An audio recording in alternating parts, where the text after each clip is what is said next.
불행한 전철입니다. 이게 무슨 얘기인지 기사 같이 보겠습니다. 윤 정부 2년 4개월 안전, 민생, 평화 위기에 헌정물인 불행한 전철 밟을 수도 누구 얘기냐? 네, 지금 이 박찬대 원내대표가 어제 이 교섭단체 대표연설을 했죠. 교섭단체 대표연설 직접 들어보시죠. 똘똘 뭉쳐 야당과 싸우라고 여당 의원들에게 주문했습니다.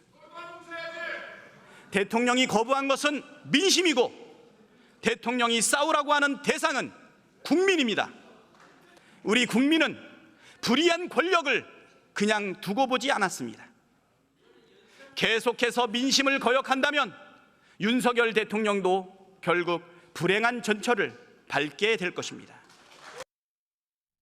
계속해서 민심을 거부한다면 윤 대통령도 결국 불행한 전철을 밟게 될 것입니다. 라고 박찬대 원내대표 얘기를 했습니다. 장 변호사님, 여기서 말하는 불행한 전철은 뭡니까? 사실 해석의 여지는 있죠. 그렇지만 지금 수많은 언론들이 대부분의 이 불행한 전철에 대해서 탄핵을 암시하는 표현이 아니겠느냐라는 해석을 달고는 있습니다. 네. 왜냐하면 대통령이 거부한 것이 민심이고 만약에 민심을 거부하게 된다라고 한다면 불행한 전철을 밟을 수도 있다라고 이야기를 했기 때문에 그렇다면 사실 박근혜 전 대통령의 탄핵을 떠올릴 수밖에 없는 발언이기는 합니다. 그렇기 때문에 아무래도 이제 정부 여당에서도 그럼 대통령의 탄핵을 암시하는 것이 아니겠느냐라고 하면서 거센 공방이 이루어질 것으로 예상은 되는데요. 사실 박찬대 원내대표가 민주당이 그렇다고 해서 지금 탄핵을 추진하겠다 또는 탄핵을 추진하고 있다, 검토하고 있다. 이런 것을 시사하는 발언은 아니라고 생각합니다. 말 그대로 원론적으로 대통령께서 지금 하고 계시는 행태 자체가 사실 국회 개원식에도 87년 개헌 이후에 한 번도 처음으로 안 온 대통령으로 지금 남으셨거든요. 그리고 거부권도 지금까지 21번이나 행사를 하셨습니다. 그리고 지금도 공식석상에서 반국가 세력이 암약하고 있다 이런 발언을 하시는 분이시기 때문에 야당 입장에서는 과연 야당과의 협치를 하고자 하는 의사가 있으신지에 대해서 좀 회의적일 수밖에 없는 부분들이 있고요. 그렇다고 한다면 이렇게 계속해서 민심과 동떨어지는 행보를 보이게 된다라고 한다면 나중에는 불행한 전철을 밟을 수도 있다라는 원론적인 경고를 한 것으로 봐야 될 것 같고 그렇기 때문에 총선 이후에 드러난 민심과 지금 계속 나오고 있는 민심들을 대통령실에서 반영해서 국정 기조를 바꾸지 않는다라고 한다면 앞으로 거센 저항을 만날 수도 있다라는 취지의 메시지를 던질 건 아니겠나 생각합니다.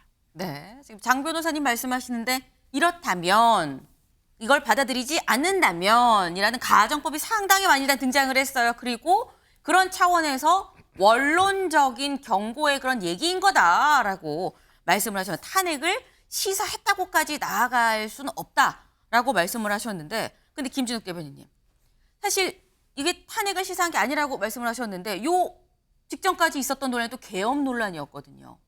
계엄 논란이 있다가 불행한 전철 얘기가 나오니까 이거는 그럼 민주당에서 생각을 하고 있는 건가라는 얘기를 또 보수 쪽에서는 하긴 합니다. 그렇지 않죠. 이게 지금 민주당이 뭔가를 하기 위해서 빌드업하고 있는 거 아니냐, 뭔가를 지금 이렇게 계속해서 쌓아가고 있는 거 아니냐, 이렇게 지금 이제 국민의힘에서는 또는 대통령실에서는 얘기를 하시는데 계속해서 저희가 말씀드리는 건 민심에 대한 경고를 대신해 드리는 거예요. 지금 민심이 어떻게 움직이고 있는지, 민심이 끌어가고 있는 방향을 말씀드리는데 그것을 마치 외면하겠다라는 것처럼 얘기를 하시면 안 되는 것이고 지금 4월 총선에서 여당이 대패한 이유가 뭐겠습니까? 결국은 윤석열 대통령의 국정 방향에 대해서 경고를 준 거예요. 바꿔라. 대통령이 뭔가 이 국정의 방향을 바꾸지 않으면 안 된다라는 걸 4월 총선에서 이미 심판으로 보여줬고 또 지난 6월 달, 7월 달에 한동훈 대표가 당선이 됐을 때도 한동훈 대표에게 63%라는 높은 압도적인 지지를 몰아주면서 한동훈 대표를 통해서 국민의힘의 변화를 또 촉구했던 겁니다. 그런데 지금까지 그런 변화가 전혀 보이지 않고 있다. 그러는 과정 속에서 아마 이 민심들의 방향이 계속해서 이 정부하고는 동떨어진 방향으로 있기 때문에 그 부분에 대해서 정부가 빨리 이것을 다시 민심의 방향으로 맞춰 들어오라는 얘기를 하는 것이고 그렇지 않다면 민심이 아마도 이 정부를 다시 한번 세게 준엄하게 심판하지 않겠느냐 하는 그런 원론적인 얘기다 이렇게 보여집니다. 네. 두 분 다 지금 아니다 이거 원론적인 얘기고 경고적인 얘기인 거다. 민심을 전하는 차원이다라는 말씀을 지금 하셨어요. 네. 근데 어제 박찬대 원내대표의 얘기의 상당 부분은 윤 대통령에 대한 어떤 비판, 정부의 실책에 대한 이런 비판이 좀 상당히 많이 들어가 있었는데 어제 또 무슨 얘기가 있었느냐. 다음 기사를 좀 볼까요? 정진석, 윤 곤욕 치를 듯해서 국회 개원식 불참 내가 건의했다라는 얘기를 했습니다. 어디서 이런 얘기가 나왔느냐. 어제 전 직원 조회를 했다고 해요. 그러니까 대통령실 전체 비서진들이 다 쫙 모여서 전 직원 조회를 한 거죠. 비서실장이 한 겁니다. 여기서 뭐라고 얘기냐. 대통령 향해 조롱, 야유, 언어폭력이 난무하는 국회에 가서 곤욕을 치르고 오시라고 어떻게 말씀드릴 수 있겠냐라고 얘기를 했다라는 거예요. 그러면서 국회가 이성을 되찾고 정상화되기 전에는 대통령께 국회 가시란 말씀을 드릴 자신이 없다라고 얘기를 했다라는 겁니다. 지금 이게 사실 22대 국회 개원식에 87년 이후에 처음으로 대통령이 참석하지 않았다라고 해서 또 민주당에서 또 비판을 했죠. 박찬대 원내대표도 똑같이 비판을 했습니다. 근데 거기에 대해서 마침 어제 정진석 실장 직원조회에서 이런 얘기를 했다. 이 얘기는 김기영 대변인님. 개원식 이 대통령이 못 갔다고 뭐라고 하는데 대통령 탓하지 말고 이거는 나를 탓해라라는 겁니까? 그러니까 우선은 저는 개인적으로 네. 대통령이 국회에 가셨어야 된다. 저는 그렇게 생각합니다. 근데 그 부분에 대해서 뭐 대통령이나 대통령실에서 비판을 받을 수 있는데 근데 그 비판의 어떤 대상이 또 국회 쪽, 야당 쪽에서도 뭐 지적을 할 수밖에 없는데 야당의 존재 이유는 어떻게 보면 정부, 여당에 대해서 견제를 하는 게 맞다고 봅니다. 못하는 부분에서 비판할 수 있죠. 그렇지만 그 비판의 정도가 이를 못하게 발목을 부러뜨리는 그렇게 발목 잡는 그런 형국이 되면 안 되거든요. 어제 야당 원내대표로서 네. 여당 그다음에 정부와 같이 뭘 생산적으로 그러니까 총선의 민의는 민생 아닙니까? 할 수 있는 워딩이 많은데 결국은 대통령을 공격하는 데 있어서 모든 많은 시간을 할애했다는 그 자체는 저는 그렇습니다. 좀 이해가 안 되는 게 이재명의 민주당이 일극 체제가 완성이 됐습니다. 그렇다면 어느 정도 자신감을 갖고 중원으로 나가서 진짜 민생 본인이 말했던 먹사니즘을 얘기할 수 있거든요. 그렇지 않습니다. 근데 왜 그렇지 않느냐? 불안한 거죠. 그러니까 왜 불안하냐? 그러다 보니까 경고의 의미로 계엄령하는 게 아니지 않습니까? 그리고 우리가 독도 팔아먹는다고 그런 얘기까지 하는 거는 상대를 인정하지 않는 거거든요. 심지어 대통령의 배우자에 대해서 살인마라고 그렇게 얘기하는 거 그 자체가 문제 있지 않습니까? 결국 그런 부분에 대해서 상대를 인정하고 그런 부분에 대해서 인정할 때 대통령과 그다음에 여당과의 관계 맺음이 가능한데 그러지 못한 이유는 뭐냐? 저는 본인이 누구보다도 그 사법 리스크라는 시간의 유령에 쫓기기 때문에 본인의 말과 그리고 또한 야당의 말들이 험해지고 있다고 봅니다. 그렇다면 국민을 두고서 그러니까 우리가 부족한 부분이 있습니다. 여당이나 대통령실이. 그렇지만 큰 틀에서 지금의 권한은 어떻게 보면 야당이 더 많이 가지고 있거든요. 대통령은 권한이 있지만 의회, 여소야대 국면에서 야당은 힘이 있다고 봅니다. 권력이 있다고 봅니다. 그렇다면 그 권력을 뭔가 절제하면서 민생을 위해서 썼으면 하는 바람이 있습니다. 네, 알겠습니다. 지금 대통령이 국회에 갖는 게 맞다고 생각은 하지만 지금의 야당의 이 행동이나 이런 걸 보면 태도를 봤을 때 대통령이 썩 갈 수 있는 상황이 아닌 것도 맞다라는 취지의 말씀을 하셨어요. 근데 그래도 가는 게 맞았다라고 또 말씀을 하셨기 때문에 근데 그렇다면 성재준 위원님 지금 정진석 실장은 나는 차마 대통령 가라고 말 못합니다. 그런 국회에 어떻게 가라고 합니까? 라고 말씀을 말을 했다고 본인이 지금 얘기를 한 거거든요. 성재준 위원님은 어떻게 보십니까? 말했어야 될까요? 말아야 될까요? 저는 그럼에도 불구하고 가셔야 된다 이렇게 설득했을 것 같은데요. 그러니까 지금 정진석 실장 얘기를 들어보면 곤욕을 네. 치를까 봐 그래서 이제 가라고 말씀을 못 드렸다라고 하시는데 곤욕을 치르거나 치욕을 치르거나 아니면 심지어 욕설을 듣는다라고 할지라도 저 자리는 저는 갔어야 된다라고 봅니다. 왜냐하면 지금 이제 야당이 보여주고 있는 모습을 보면은 뭔가 이제 뭐 협치를 한다든지 설득을 통해 가지고 지금 보여주는 모습은 아니잖아요.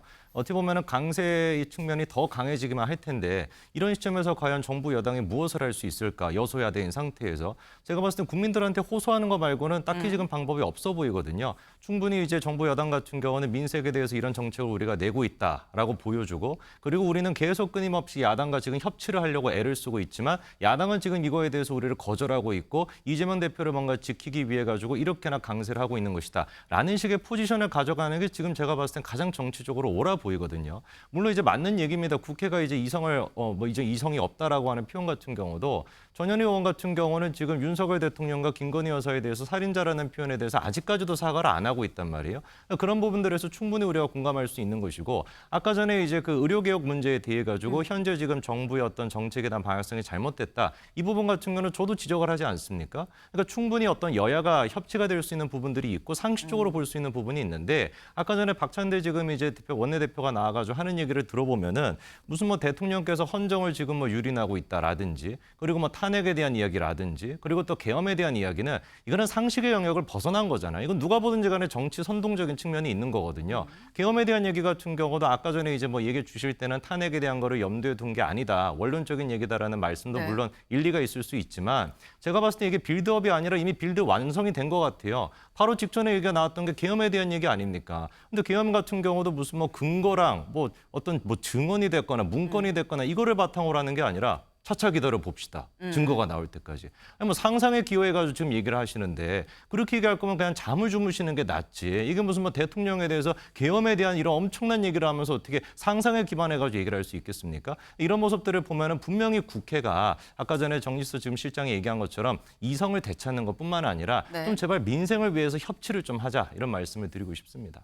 네, 장 변호사님. 저는 일단 정진석 비서실장님이 자신의 위치와 자신의 직의 어떤 역할에 대해서 지금 이해를 못 하시고 있는 게 아닌가라는 우려가 듭니다. 사실 이럴 때 대통령 설득해서 국회 개원식 참석하셔야 된다라고 말하라고 비서실장 자리에 앉힌 거 아닌가요? 비서실장이 그런 일을 하는 자리 아닌가요? 고위공직자들은 당연히 비서실장으로서 대통령에게도 충성을 해야겠지만 먼저 최우선적으로 국민에게 충성을 해야겠죠. 그리고 국민들을 위해서 가장 좋은 방향이 어떤 것일까? 대통령께서 비록 혹시라도 비난이나 조롱을 받을지언정 국회 개원식에 참석하는 것이 국민들을 위해 그리고 이 나라를 위해 더 도움이 되겠다라고 한다면 비서실장으로서 이런 이야기를 하고 설령 대통령께서 좀 가시기를 꺼려한다라고 하더라도 설득을 해야 되는 것, 그 자리가 비서실장이라고 저는 생각합니다. 그런데도 직원 조회에 나서서 본인이 오히려 말렸다, 본인이 건의를 했다라고 말씀하시는 것은 사실 비서실장이라는 직의 무게에 대해서 전혀 인지를 못하시는 것 아닌가라는 좀 아쉬움이 많이 듭니다. 그리고 국회 개원식에 만약에 대통령이 오셨다라고 한다면 네. 저는 굉장히 좋은 기회였다고 생각해요. 뭐 여야 간에 뭐 당장 그거 뭐 참석하는 것만으로 협치의 물꼬가 튀진 않았겠지만 그렇다 하더라도 얼굴 한번 보고 악수도 할 수 있는 자리였고요. 그리고 뭐 민주당에서 계속해서 지금 계엄령에 대해 빌드업을 한다 뭐 이런 비판들 국민의힘에서 많이 나오고 있는데 관련해서 대통령께서 한 말씀 하셨으면 됩니다. 저 계엄할 듯 전혀 없습니다. 국민 여러분 안심하세요. 아유 민주당 의원들 그만하세요. 라고 하면 야당이 얼마나 멋쩍어지겠습니까? 이렇게 여론을 한 번에 바꿀 수도 있는 좋은 기회였는데 사실 대통령께서 이런 기회를 바로 내동댕이 친다라고 하실 때 비서실장 그리고 참모들이 뜯어 말리면서 가셔야 된다라고 말씀했어야 되는 거 아닌가 매우 아쉬운 지점이다 이렇게 생각합니다. 네. 저도 한마디만 보탤까요? 네. 지금 저도 정현주 변호사의 말과 좀 같은데 지금 정진석 비서실장이 비서실장으로서의 역할을 잘못했다. 저는 그렇게 얘기합니다. 왜냐하면 정진석 비서실장이 5선의 국회의원을 하셨고 국회 부의장도 하셨어요. 그렇다면 국회의 이 존엄이라든지 국회가 가지고 있는 상징이라든지 이런 부분들에 대해서 무시할 게 아니라 오히려 거꾸로 국회를 인정해야 됩니다라고 하셨어야 돼요. 그리고 지금 그 대통령께서 이런 방식이라면 지금의 그 정진석 실장이 대통령을 뜯어 말린 이유가 국회가 조롱과 야유, 언어 폭력이 난무하고 이성을 되찾을 때까지 그럼 가시지 마라고 이렇게 조문을 했다면 당장 다음 달에 있을 예산국회에서의 시정연설 대통령 참석 안 하실 건가요? 이것도 굉장히 중요한 문제입니다. 당장 한 달 사이에 국회가 바뀌겠습니까? 그렇다면 이번에 안 가셨는데 다음에 다시 가셔라 이렇게 건의할 수 있겠습니까? 뭔가 상황이 변화도 없는데 그렇기 때문에 첫 단추를 잘못 끼웠다. 정진석 비서실장의 정무적 보좌가 너무나 잘못됐다라는 말씀을 제가 첨언으로 드립니다. 네. 지금 많은 얘기들이 나왔습니다. 사실 하나의 사안에 이렇게 네 분의 의견을 다 듣는 경우가 흔치는 않은데 다 저희가 좀 들어봤어요. 네. 이제 그만큼 지금 여야의 생각이 일정 부분 같고 일정 부분 다르고 그리고 윤 대통령에 대한 생각도 좀 조금씩 또 다 강하게 가지고 있다라고 좀 볼 수가 있을 것 같은데